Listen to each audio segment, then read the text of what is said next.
L'essentiel de l'actualité, bonsoir, bienvenue à la une, lutte contre le changement climatique. En plus des spécialistes, les hommes de médias aussi se dressent contre le phénomène. Ils sont autour de la table, objectif, échanger afin de trouver des solutions efficaces contre la menace climatique. Moussa Bangoura. Kindia, la ville des agrumes, accueille les professionnels des médias venant de Conakry et de l'intérieur du pays. Ces journalistes de la presse publique et privée échangent sur le genre, l'entrepreneuriat vert et la conservation de la biodiversité. C'est pour fournir aux participants des connaissances et approches pratiques pour améliorer la couverture médiatique des sujets environnementaux. L'occasion est opportune de lancer un appel fraternel et un coup de cœur aux professionnels des médias à s'engager et à mener davantage d'actions en faveur de la promotion des droits des femmes et de la protection durable de notre environnement. Faire porter ce message par les journalistes et professionnels des médias nous rassure qu'il va arriver aux destinataires. Nous espérons que vous repartirez avec une meilleure compréhension des termes techniques pour renforcer la participation de toutes les couches sociales dans le processus de préservation de notre environnement. Ce rendez-vous de Kindia a été l'opportunité pour ces journalistes de passer à revue tous les contours liés à l'adaptation et à la résilience pour le changement de comportement afin de mieux faire face au dérèglement climatique. Les journalistes font partie des acteurs de changement majeurs qui sont écoutés. En fait, c'est carrément nous aider à maximiser, à intensifier la sensibilisation pour une prise de conscience sur ce phénomène. Nous avons appris beaucoup de choses sur l'environnement. Cela nous permettra de poursuivre déjà ce que nous faisons sur ces questions pour informer, pour sensibiliser, pour faire prendre conscience aux populations sur la richesse de notre patrimoine forestier, naturel et minier. Le projet NBS Forêt guinéenne du Centre d'études et de coopération internationale pilote les activités en partenariat avec le projet Femmes Pro Forêt de l'Union des producteurs agricoles pour le développement international. Entre la Guinée et l'Italie, un autre domaine de coopération est privilégié. Il s'agit de l'agriculture. Le café, cacao, mangue et ananas concentrent les attentions. 4 filières en nette croissance dans le pays. Une journée est dédiée à la prospection et à la découverte. Karim Kamara. Ils sont des opérateurs économiques italiens. Leur présence en Guinée ouvre une nouvelle brèche dans la promotion des filières agricoles guinéennes à fort potentiel d'exportation. Ceci se manifeste d'abord par une journée dénommée Guinée Italia Expo, GITA. Ici, il est question de créer un cadre d'échange et de mise en relation entre les acteurs clés des filières cacao, mangue et ananas de Guinée et cette délégation italienne. Nous avons déjà créé un lien. Mais au-delà de cela, comme je vous l'ai dit, la coopération italienne même va financer un projet de développement du cacao en Guinée que nous allons faire ensemble avec les autres parties prenantes, c'est-à-dire le ministère de l'Agriculture, au sein duquel il y a beaucoup d'autres services impliqués. Le secteur privé italien et guinéen, ils ont pactisé ici. Il y a eu des commandes devant moi dans la salle. Et c'est pour cela qu'on fait toutes ces choses-là. C'est pour qu'il y ait des commandes. À travers GITA Expo, l'Agipex et l'Agence italienne de coopération au développement comptent mettre ces filières sur un piédestal qui favorise les échanges, stimule les synergies et ouvre la voie à des collaborations porteuses de croissance et de développement mutuel. La Guinée a une production de qualité de cacao et de café, mais il faut l'augmenter très sensiblement pour être compétitive à niveau du marché international. Cette initiative s'inscrit dans le cadre de la promotion des produits si chers à notre pays.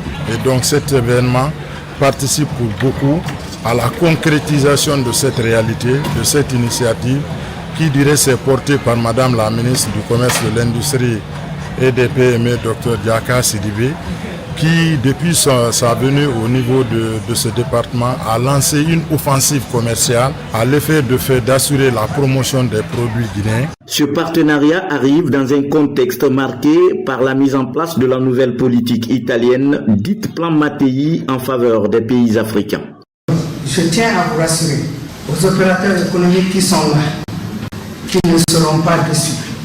Mais de l'autre côté, il faudrait bien qu'on cherche à changer un peu la donne en ayant être très expéditif, surtout dans les produits. C'est très important. Sinon, l'Italie est décidée à nous aider. Par-dessus tout, c'est la qualité de ces produits made in Guinée qui a favorisé la tenue de cette journée, au cours de laquelle il a été annoncé l'invitation de la Guinée à la prochaine exposition italienne des produits d'exportation prévue en 2026. Recensement biométrique à l'intérieur du pays, à Bofa précisément, une nouvelle dynamique s'installe avec l'implication des anciens élus locaux de la Basse-Guinée. À leur tour, ils sensibilisent les populations sur la nécessité de se faire enrôler. L'invite est faite en termes de mobilisation pour le succès des opérations. Younous Atawel Kamara. Dans cette salle, les anciens élus locaux de la Basse-Guinée et les autorités administratives de Bofa. Ils échangent sur la mise en place d'une stratégie de communication pour sensibiliser les populations de la contrée en vue de se faire recenser avant la date butoir. La démographie, c'est un facteur de développement.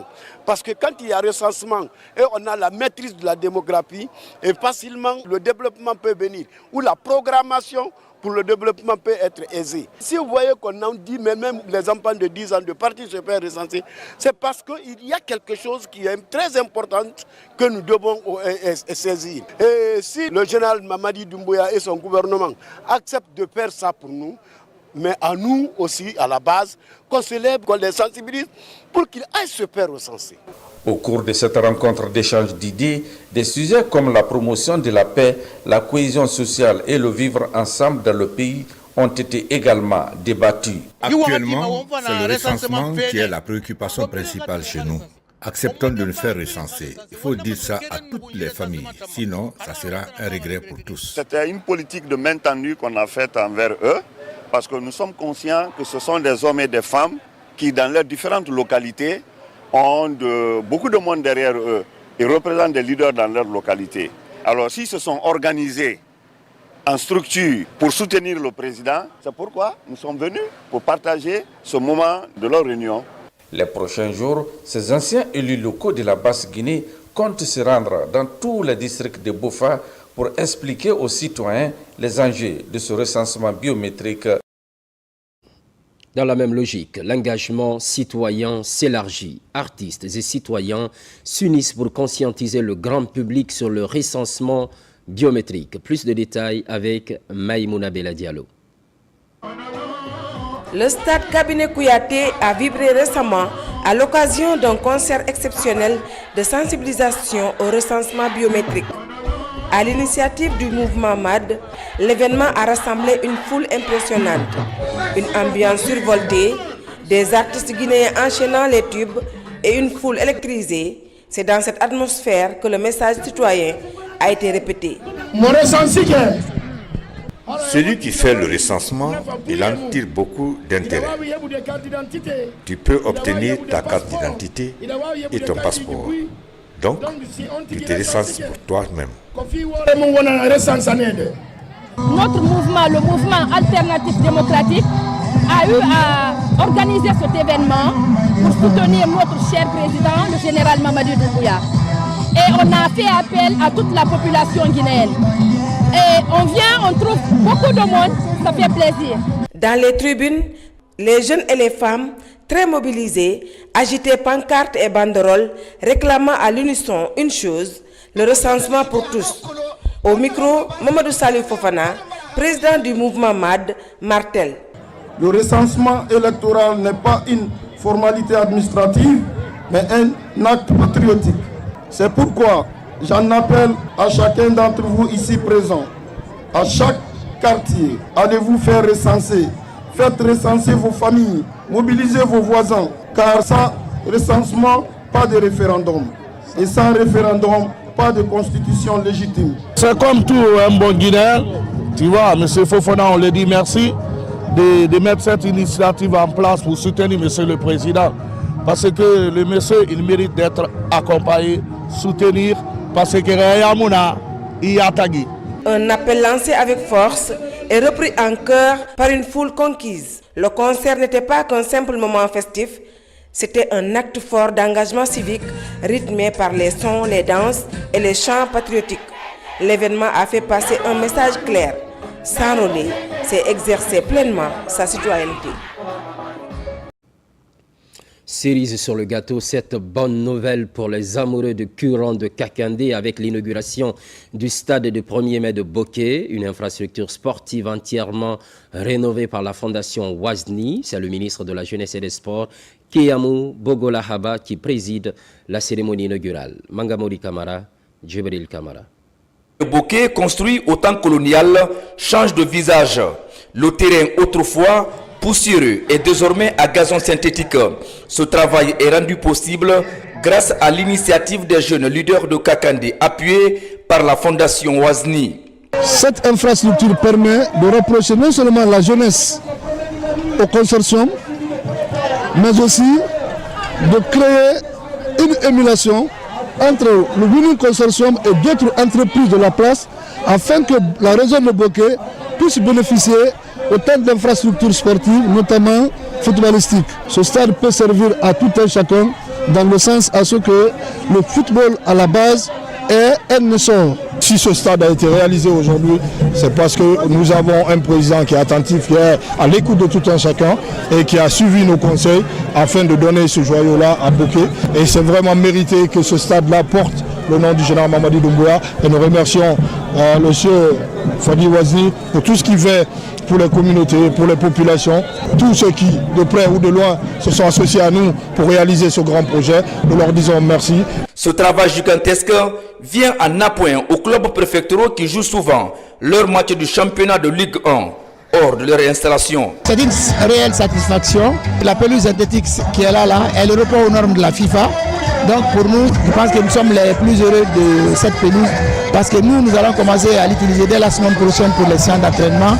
Et dès que la fédération, à travers la Ligue, va homologuer et le stade, on commencera à recevoir nos matchs déjà de Ligue 1 ici. Merci à la jeunesse de Boké et à travers toute l'organisation, parce qu'il faut savoir demander. Tout le monde a vu, nos amis de l'UMS, ils ont vu, et le président les a demandés, et nos amis ont réalisé à moins d'un an pour nous donner ce joyau. Nos clubs ont besoin de talents. Nous ne pouvons pas les faire sans les sociétés. Au nom du président, nous voulons que ce stade soit un lieu de paix et de réconciliation. Pour soulager la communauté, le ministère de la Jeunesse et des Sports offre des filets de but aux 9 sous-préfectures et la commune urbaine. Pour cela, les autorités en commun accord avec la population rebaptisent le temple sportif. Il porte désormais le nom Stade préfectoral Général Mamadi Doumbouya. La 8e édition du tournoi consortium de Kakandé va se jouer sur ce terrain à gazon synthétique.